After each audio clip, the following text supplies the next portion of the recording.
இயேசு வேத வசனத்தை பார்த்து அதை ஆராய்ந்து அதிலே தேவனுடைய பார்வையில் அவர் என்னவாய் இருக்கிறார் என்பதை பார்த்தார். அப்படியே தான் நாமும் இன்றைக்கு அவரை போலவே தான் இந்த தேவனுடைய வார்த்தையில் சென்று அங்கே நம்மை காண வேண்டும், நாம் என்னவாய் இருக்கிறோம் என்பதை காண வேண்டும். வேத வசனத்தை எடுக்கும் போதெல்லாம் எப்படி எடுக்கணும்? உங்களை குறித்து எழுதியிருக்கிற இடத்தை பார்க்கும்படியாக. என்ன எழுதியிருக்கு, எந்த இடத்துல என்ன எழுதியிருக்கு, என்னை பற்றி என்ன எழுதியிருக்குது, கிறிஸ்துவுக்குள்ளாக இருக்கும் நான் யார், நித்திய ஜீவன் எனக்குள்ள வந்திருக்கிறபடினால் நான் இன்றைக்கு எப்படி இருக்க வேண்டும், நான் எப்படி வாழ வேண்டும், என் ஆவியில், ஆத்மாவில், சரீரத்தில், குடும்பத்தில், பொருளாதாரத்தில், என்னுடைய கையின் பிரயாசத்தில் நான் எப்படி இருக்க வேண்டும். எது நியாயம்? கடவுள் சொல்கிற நியாயம் என்ன, நான் சொல்கிற நியாயம் இல்லை. நம்ம நியாயத்தை பேசக்கூடாது. கடவுள் என்ன சொல்கிறார் என்னுடைய வாழ்க்கையை பற்றி, நான் எப்படி இருக்க வேண்டும், அதை நான் வாசிக்க வேணும். எனக்கு தப்பு இருக்கா, நான் திருத்திக் கொள்ள வேண்டும். தப்பான எண்ணங்கள் இருக்கா, அதை மாற்றிக்கொள்ள வேண்டும்.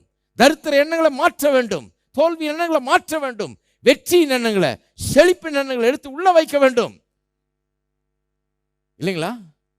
எத்தனை பேர் ஆமென் சொல்றீங்க? அப்ப வேதத்தை எடுக்கும் போதெல்லாம் எப்படி எடுக்கணும்? என்னை பற்றி என்ன எழுதியிருக்கு, நான் இப்பதான் கத்துக்க போறேன் அப்படிங்கிற எண்ணத்தோடு திருப்போம்.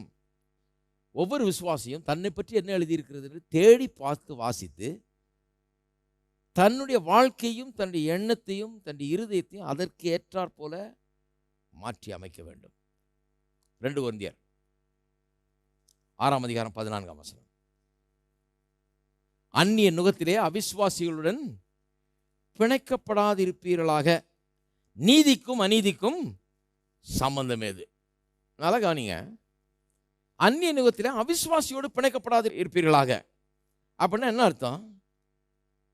அவிசுவாசிகளுடைய எண்ணங்கள் போல உங்களுடைய எண்ணங்களும் இருக்கக்கூடாது. அந்த லெவலில் வாழாதீங்க, அந்த லெவலில் திங்க் பண்ணாதீங்க, அதோட போய் ஜாயின் ஆகிடாதீங்க. அந்த திங்கிங், அந்த லைஃப், அதோடு போய் பிணைக்கப்பட்டு விடாதீர்கள். அந்நிய நுகத்திலே பிணைக்கப்பட்ட, இங்கே ஆங்கிலத்தில் ரொம்ப நல்லா சொல்கிறேன், பி நாட் அன்ஈக்குவலி யோக்ட். அது ஆங்கிலத்தில் சொல்லி தான் விளக்க போகிறேன், ஏன்னா அது ரொம்ப அருமையாக சொல்லப்பட்டிருக்காங்க. Be not unequal. அன்ஈக்குவல்னு சொன்னால் சமம் அல்லாதது இல்லையா? அப்போ என்ன சொல்கிறாரு? உங்களுக்கு எது சமமாக இருக்குதோ அதோட போய் நீங்கள் ஒட்டி கொள்ளுங்க. உங்களுக்கு சமம் இல்லாத, உங்களுக்கு சம்பந்தம் இல்லாத, உங்களுக்கு ஏற்றதா இல்லாத காரியங்களை நீங்கள் அதோடு கூட உங்களை பிணைப்பு ஏற்படுத்தி கொள்ள வேண்டாம், அதோடு கூட சம்பந்தப்பட்டு விடாதீர்கள், அதோடு போய் இணைஞ்சிடாதீங்கிறார். உங்களுக்கு சமமாக என்ன? நான் சொல்லுகிறேன், நீங்கள் கர்த்தராகி இயேசுவுக்கு சமமானவர்கள். ஏனென்றால் அவருடைய சாயல்ல, அவருடைய ரூபத்தில் நீங்கள் உண்டாக்கப்பட்டிருக்கிறீர்கள். புது சிருஷ்டிப்பில் தேவன் உங்களை அப்படி ஏற்படுத்தி இருக்கிறார். அந்த லெவலுக்கு கீழே வராதீங்க. அப்ப சொல்றார், நீதிக்கும் அநீதிக்கும் சம்பந்தம் ஏது? அப்ப உங்க லெவல் என்ன? நீதி. எல்லாம் சொல்லுங்க, என்னுடைய லெவல் நீதி, நீதிமான். அப்ப நீங்க நீதிமான். அப்ப உங்களுடைய எண்ணங்கள்ல நான் பாவி, நான் மீட்கப்பட்ட பாவி, நான் ரட்சிக்கப்பட்ட பாவி, நான் மன்னிக்கப்பட்ட பாவி, இதெல்லாம் உங்க லெவல் கிடையாதுங்க. உங்க லெவல் வேற. என்ன பிரதர் மன்னிக்கப்பட்ட பாவின்னு தானே சொல்றேன்? இல்ல இல்ல, அது கிடையாது உங்க லெவல். என்ன பிரதர் மீட்கப்பட்ட பாவி தானே? இல்ல இல்ல, அது உங்க லெவல் இல்ல. தேவனோடு கூட அவருடைய வலது பாரசத்திலே அவருடைய குமாரனோடு கூட உன்னதங்களிலே உட்கார வைக்கப்பட்டிருக்கிறவர்கள் நீங்கள். அவரோடு கூட அவருடைய வலது பாரசத்தில் உட்கார்ந்து இருக்கிறவர்கள் நீங்கள். பாவி இல்ல, நீதிமான்கள் நீங்கள். அந்த நீதிமான்றது கொஞ்சம் கூட இறங்கி வரக்கூடாது நீங்க. அதுதான் உங்களுடைய லெவல். அதுதான் டோன்ட் பி அன்ஈக்குவலி யோக்ட்னு சொல்றாரு. உங்க லெவலுக்கு கீழே உங்களுடைய மனதை செட் பண்ணி கொள்ளாதீர்கள். உங்களுக்கு என்ன லெவல் கொடுத்திருக்குதோ அந்த லெவல்ல இருங்க. உங்க அந்தஸ்தை நீங்க எடுத்துக்கொள்ளுங்கள். உங்க அந்தஸ்தை, உங்க மரியாதையை நீங்கள் காப்பாற்றிக் கொள்ளுங்கள். அதன்படி இருந்து கொள்ளுங்க. உங்க பேச்சு அதன்படி இருக்கட்டும், உங்களுடைய எண்ணங்கள் அதன்படி இருக்கட்டும், உங்களுடைய நினைவுகள் அப்படி இருக்கட்டும். அதை விட்டு கொஞ்சம் கூட கீழே இறங்கி வராது. என்ன பிரதர், எங்கள் பக்கத்து வீட்டுக்காரர் கூட அவர் 30 வருஷமா கிறிஸ்தவர், அவர் அப்படி தான் ஜெபம் பண்ணுறாரு, அதனால எனக்கும் அப்படியே. அவர் லெவலில் உங்கள் லெவல் ஆக்கிடாதீங்க. உங்களுக்குன்னு ஒரு தனி லெவல் கொடுக்கப்பட்டிருக்கிறது. அவருக்கு விளங்காமல் அந்த லெவலில் இருக்கார் அவர். நீங்கள் இறங்கி வந்துடாதீங்க. நீங்கள் உங்கள் லெவல்லையே அவர் அப்படி ஜெபம் பண்ணிட்டு ஓட்டுருங்க. நீங்கள் என்ன பண்ணுங்க? கர்த்தாவே உங்கள் ஸ்தோத்திரம், விலையேறப்பட்ட ரத்தத்தினால் என்னை கழுவி சுத்திகரித்து என்னை நீதிமானாக்கி இருக்கிறபடி ஆளுமுக ஸ்தோத்திரம். அவர் அவரோட சண்டைக்கு வருவார், அவர் சண்டை போட்டுக்கிட்டோம். நீங்கள் அவரோட சண்டை போட வேண்டிய அவசியம் கிடையாது. நான் நீதிமான்னா நீதிமான் தான், கடவுளே சொல்லிட்டார். அதை எதிர்த்து சண்டை போடுறோம், போட்டுக்கிட்டோம். நான் நீதிமான் இருக்கீங்களா? அப்போ அதுதான் நம்முடைய லெவல் பாருங்க. அப்போ பாருங்க, கலாத்தியர் 4 திருப்புங்க. பவுல் அப்போஸ்தலனுக்கு ஆச்சரியம், இவ்வளோ பெரிய லெவல்லேருந்து சிலர்லாம் கீழே இறங்கி வந்துடுறாங்களேன்னு. கலாத்தியர் 4ஆம் அதிகாரத்தில் அந்த ஜனங்களை பார்த்து அவர் ஆச்சரியப்பட்டு கேட்குறாரு. 8-9 வசனங்களை பாருங்க. நீங்கள் தேவனை அறியாமல் இருந்த போது சுவாபத்தின்படி தேவர்கள் அல்லாதவர்களுக்கு அடிமைகளாக இருந்தீர்கள். இப்பொழுதோ நீங்கள் தேவனை அறிந்திருக்க அல்லது தேவனாலே அறியப்பட்டிருக்க பலனற்றதும் வெறுமையானதுமான வழிபாடுகளுக்கு நீங்கள் மறுபடியும் திரும்பி மறுபடியும் அவைகளுக்கு அடிமைப்படும்படி விரும்புகிறது எப்படி? பாருங்க, பலனற்றதும் வெறுமையுமான வழிபாடுகள், அவைகளுக்கு எப்படி நீங்கள் வர முடியும்? அது உங்கள் லெவல் இல்லைன்றாரு. உங்கள் லெவல் வேற. ரிலிஜனில் இறங்கிடாதீங்க. பலனற்றதும் வெறுமையுமான வழிபாடுகள் அல்ல உங்கள் இருதயம். ஜீவனுள்ள தேவனோடு கூட ஐக்கியம், அதுதான் உங்களுடைய லெவல். பிதாவோடு கூட பிள்ளையாக வாழ்வது, அதுதான் உங்களுடைய லெவல். பாருங்கள், யோவான் எழுதின சுவிசேஷத்துக்கு திருப்போம். யோவான் 16:7-8. நான் உங்களுக்கு உண்மையை சொல்லுகிறேன், நான் போகிறது உங்களுக்கு பிரயோஜனமாக இருக்கும். நான் போகாதிருந்தால் தேற்றரவாளன் உங்களிடத்தில் வரார். நான் போவேனே ஆகில அவரை உங்களிடத்துக்கு அனுப்பேன். அது சொல்கிறார், நான் போகிறது ரொம்ப அவசியம். ஏன்னா போகலன்னா பரிசுத்தாவியானவர் வர முடியாது. நான் போனால் அவரை உங்களுக்கு அனுப்புவேன், அவர் உங்களுக்கு ரொம்ப பிரயோஜனமாக இருப்பார்ன்றார். இனிமே நான் இங்கே இருக்கிறது முக்கியம் இல்லை. ஏன்னா நான் எதுக்கு வந்தேனோ அதை நான் செஞ்சு முடிச்சிட்டேன். கல்வாரி சிலுவையில் போய் பலியாகி உங்களுக்காக ரத்தம் சிந்தி உங்களுக்கு பாவத்தை போக்கி உயிரோடு எழுந்து எல்லாம் பண்ணியாச்சு. நான் செய்ய வேண்டிய வேலையை நான் செஞ்சாச்சு. அது முடிஞ்ச பிறகு நான் என்ன பண்ண போகிறேன்? பரலோகத்துக்கு போக போகிறேன். அங்கேருந்து இன்னொருத்தர் அனுப்ப போகிறேன். அவர் ஆவியானவர், பரிசுத்தாவியானவர். அவர் வரணும். அவர் இப்போ நான் மனுஷ சரீரத்தில் இருக்கிறனால ஒரு இடத்துல ஒரு நேரம் தான் இருக்க முடியும். 2 ஊரில் ஒரே நேரத்தில் இருக்க முடியாது. ஒரு நேரத்தில் ஒரு ஊரில் தான் இருக்க முடியும். அவர் எங்கும் இருப்பார். எல்லா விசுவாசிகளுக்குள்ள அவர் வாசம் பண்ணி அசைவாடி எல்லா இடத்துலையும் அவர் இருப்பார். அவர் சில காரியங்களை செய்வார். என்ன செய்வார் அவர்? இங்கே பாருங்கள், 8ஆம் வசனம். அவர் பாவத்தை குறித்தும் நீதியை குறித்தும் நியாய தீர்ப்பை குறித்தும் உலகத்தை கண்டித்து உணர்த்துவார். ஏன் பாவத்தை குறித்து கண்டித்து உணர்த்துறார்? 9ஆம் வசனம். அவர்கள் என்னை விசுவாசியாதபடினாலே பாவத்தை குறித்தும். ஏன் நீதியை குறித்து கண்டித்து உணர்த்துறார்? நீங்கள் என்னை இனி காணாதபடிக்கு நான் என் பிதாவினிடத்தில் போகிறபடினாலே நீதியை குறித்தும் கண்டித்து உணர்த்துவாராம். அப்போ நீதியை குறித்து எது கண்டித்து உணர்த்துறாருன்னு பாருங்க. பரிசுத்த ஆவியானவர் அவர் எதை குறித்து போதிக்க போறாராம்? கண்டித்து உணர்த்துவார்னா நீதியை குறித்து. இப்போ அதான் பண்ணிட்டு இருக்கிறார் ஆவியானவர். இந்த சபையில் என்ன நடந்துட்டு இருக்குது? இப்போ நீதியை குறித்த போதனைகள் நடந்து கொண்டிருக்கிறது. பரிசுத்தாவியானவர் ஏன் சும்மா பாவி பாவின்னு நீ சொல்லிட்டு இருக்கிற? எதுக்கு ஒன்னையே நீ மட்டம் தட்டிட்டு இருக்க? எதுக்கு ஒன்னையே அருகதையற்றன்னு சொல்லி இப்பெல்லாம் சொல்லாத. நீ நீதிமான் என்று உணர்த்துவார். பாருங்க எப்படி சொல்லியிருக்கு பாருங்க. நீதியை குறித்து கண்டித்து உணர்த்துவார். ஏன் உணர்த்துவார்? நீங்கள் இனி என்னை காணாதபடிக்கு நான் என் பிதாவினிடத்திற்கு போகிறபடினாலே நீதியை குறித்தும். அதில் 2 காரியங்கள் அடங்கி இருக்கிறது. எதுக்கு நீதியை குறித்து கண்டித்து உணர்த்துவார்னா, நான் இனி உங்களிடத்தில் இராமல் பிதாவினிடத்தில் போறேன்றார். அதில் என்ன இருக்குது? 2 காரியங்கள். ஒன்று, நான் இனி உங்களிடத்தில் இராமல் பிதாவினிடத்தில் போறேன்னா என்ன அர்த்தம்? நான் எதை செய்யணுமோ செய்து முடிக்கிறேன். முடித்த பிறகு நான் அங்கே போகிறேன். அப்போ நீங்கள் அதை விசுவாசிங்கள். நான் உங்களுக்கு மீட்பை கொடுக்கும்படியாக வந்தேன், உங்கள் பாவத்தை போக்கும்படியாக வந்தேன், ரட்சகராக வந்தேன். அதை செய்து முடித்து விட்டு தான் இங்கேருந்து போகிறேன். அப்போ நான் போகிறபடினால்னு சொன்னால் அப்போ நான் செஞ்சு முடிச்சிட்டேன். ஆகவே உங்களை அந்த காரியம் நீதிமான ஆக்கி இருக்கிறது. என் ரத்தம் உங்களை பாவங்கள் எல்லாம் போக்கி கழுவி இருக்கிறது. நீங்கள் தேவன் முன்பாக இப்போ நிற்க முடியும். ஏன்னா நான் எதை செய்ய வந்தேனோ செய்து முடிச்சிட்டேன். அதனால தான் போகிறேன். முடிக்காமல் போகிறதில்லை. அவர் எதை செய்ய வந்தாரோ அதை செய்து முடித்து விட்டார். ஆகவே தான் சொல்கிறார், நான் இனி உங்களிடத்தில் இராதபடி நான் போகிறபடினால் நீதியை குறித்து உணர்த்துகிறேன்.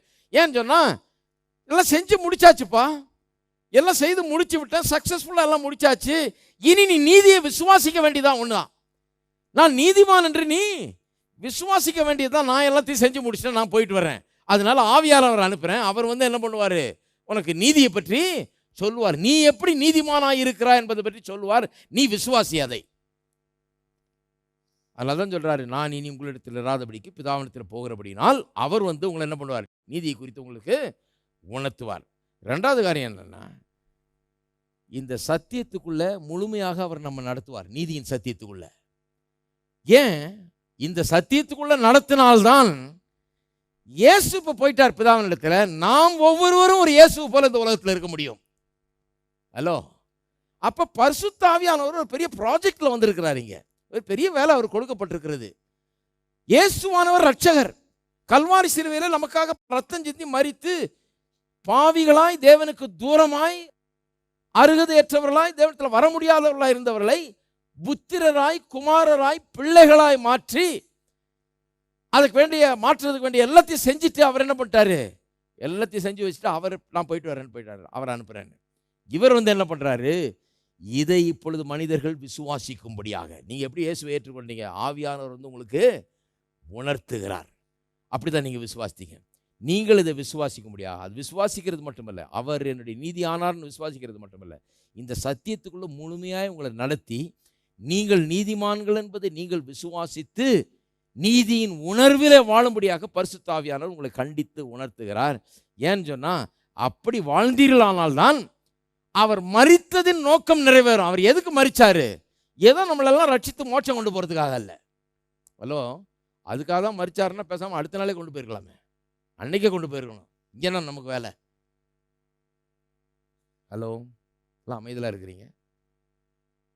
நிறைய பேர் நினைக்கிறாங்க, என்னையாவது மோட்சம் போகிறதான் நம்ம வேலை நினச்சேன், கடைசியில் அதையும் கெடுத்து போட்டார். மோட்சம் போகிறது உங்கள் வேலை இல்லைங்க, அது அவர் கூட்டு போகிறது அவர் வேலை. நீங்கள் நினச்சா போயிட முடியுமாப்போ? ஹலோ, அதனால் பேசாமல் இருங்க.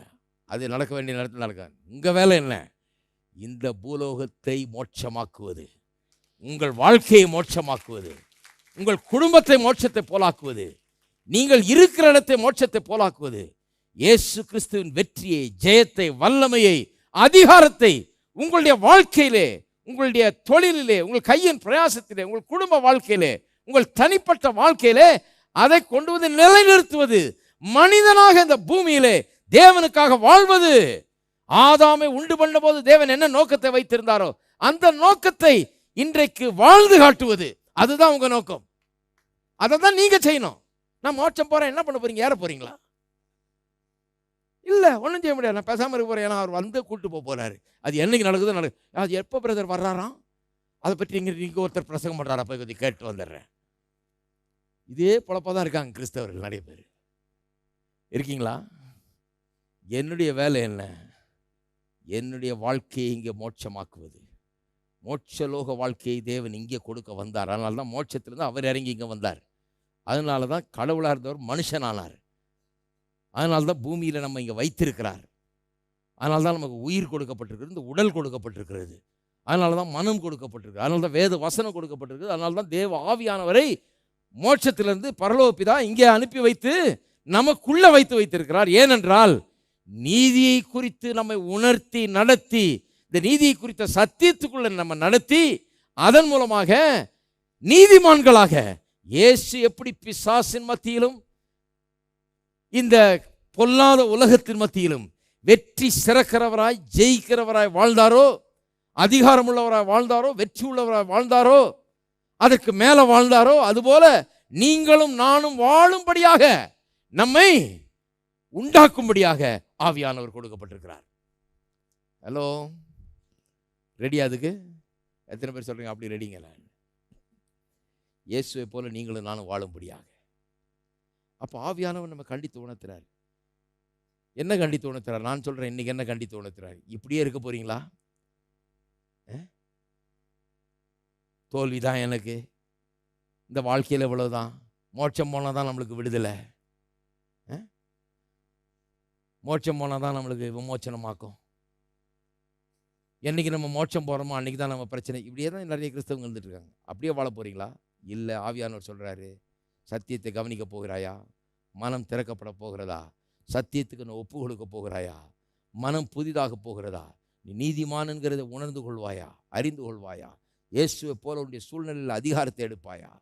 வல்லமை உணர்ந்து கொள்வாயா? உன்னுடைய ஸ்லாக்கியம் என்ன, உன்னுடைய பாக்கியம் என்ன, உன்னுடைய உரிமை என்ன, நீ யார் என்பதை உணர்ந்து கொண்டு இந்த உலகத்தில் எழுந்து நின்று பிசாசின் வல்லமைகளுக்கு எதிராக, இந்த எல்லா சக்திகளுக்கு எதிராக எழுந்து நின்று தேவனுடைய சித்தத்தை இந்த பூமியில நிலைநிறுத்துவதற்கு ஒரு கருவியாய் நீ இருப்பாயா? அதுதாங்க நான் சொல்லுகிறேன். ஆவியானவருக்கு நம்முடைய உள்ளத்தை இன்றைக்கு திறந்து கொடுப்போம். ஆவியானவர் நம்ம உணர்த்தட்டும், நடத்தட்டும். நீதிமான்களாய் இருக்கிறோம், தேவனுடைய பிள்ளைகளாய் இருக்கிறோம், தேவனுக்கு சொந்தமானவர்களாக இருக்கிறோம். கிறிஸ்துவை போலவே நம்ம தேவன் காண்கிறார். அவர் எப்படி பார்க்குறாரோ அதே மாதிரி காண்கிறார். ஏன்னா அவருடைய நீதி தான் நமக்கு கொடுத்துருக்கிறார். இன்னும் கேட்டால் அவரே நம்முடைய நீதியாய் இருக்கிறார் வேதம் சொல்லுது. அப்போ அவருக்கு குறைவாக என்ன பார்க்கறது இல்லை. இயேசுவை எப்படி பார்க்குறாரோ அப்படியே தான் என்ன பார்க்கிறார். அப்போ நான் வாழுகிற அந்த உலகத்தில் நான் ஒரு இயேசு. ஹலோ, எத்தனை இயேசுக்கள் இங்கே இருக்கீங்க பாருங்க. இன்னும் அப்படி இந்த இயேசுக்கள் நீங்கள் எழும்பல, அலருவான் பிசாசு. எல்லாருக்கும் அறிவு வந்துருச்சுன்னா, எல்லாரும் தாங்கள் யார் என்பதை உணர்ந்து கொண்டால், ஆவியானவர் மூலமாக மனக்கண்கள் திறக்கப்பட்டு இவர்கள் அந்த அறிவை உடையவர்களாகி தாங்கள் நீதிமான்கள் என்பதை உணர்ந்து, இந்த பாவி நான் அருகதையற்றவன் நான் ஒன்றும் இல்லைன்றதெல்லாம் நிறுத்தி தாங்கள் யார் என்பதை அறிந்து தங்களுடைய உரிமைகளையும் ஸ்லாக்கியத்தையும் அதிகாரத்தையும் வல்லமையும் ஜனங்கள் உணர்ந்து கொள்வார்கள் என்றால் பிசாசுக்கு அங்கே இடமே இருக்காது. இருக்கீங்களா? அதனால தான் சொல்லியிருக்குது, நீதிக்கும் அநீதிக்கும் சம்பந்தம் ஏது, கிறிஸ்துவுக்கும் பேலியாளுக்கும் சம்பந்தம் ஏது. அப்போ விசுவாசி யாரு? யாருங்க?